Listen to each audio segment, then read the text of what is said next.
Hello everyone, welcome to OBS Studio tutorials. In this video we are going to see that how can we sync up the audio and video in OBS Studio. So why is the syncing up of audio and video is necessary? It is necessary because in OBS Studio the video capturing or the video processing actually takes much more time than audio processing. So what happens usually is you might get an impression that your audio and video are getting captured at the same time, but when your video is finished, it is processed and you get a final product, then you will see that your audio and video are not syncing properly, and this is a very common issue and that is very easy to avoid. So instead of giving a distorted experience to your viewers, let us just take a few very simple steps and make sure that our audio and the videos are synced beforehand in OBS Studio as well.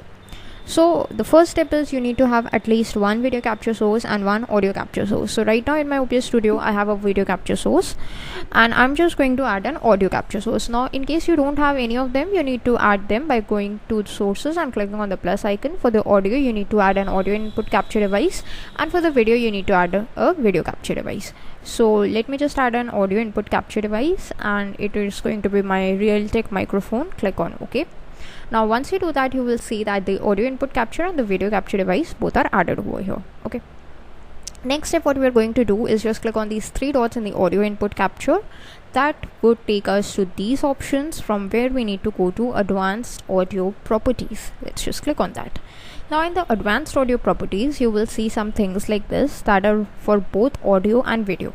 Now why are these for both audio and video? Because what happens generally is once you are setting up a video capture device, it has an inbuilt microphone. Like if you are using an external camera, it has an inbuilt microphone, so that is also going to capture some of the audio for you. In my case the audio is not there, but in your case the audio may be there. That is why we are getting the options for both of them. Okay, but what we need to do is we need to just focus on the audio input capture device over here. So the thing that you need to go to is sync offset, and you need to change it to 220 milliseconds.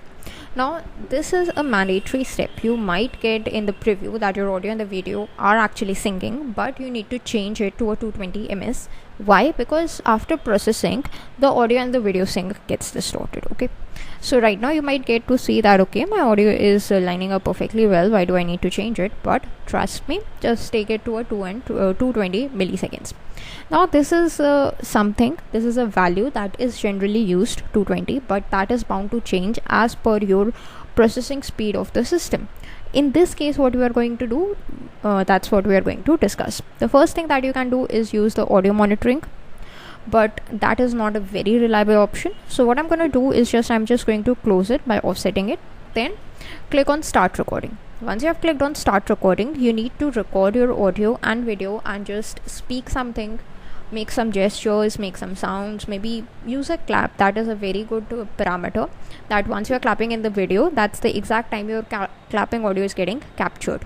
So once you're done with that, just stop the recording and take a look at that particular recording. Once the whole recording you are satisfied with the recording, then it's okay. Otherwise you can just click on these three dots, go to advanced audio properties, and just change the sync offset until and unless you get a very synced audio and video in your output. Now please note one thing, the input doesn't matter, only the output is going to matter over here. So the sync should be such that your audio and video both are getting recorded, both are syncing well. Once you're happy with it, just close it and start recording your audio and your video, and just process the video, and that's it.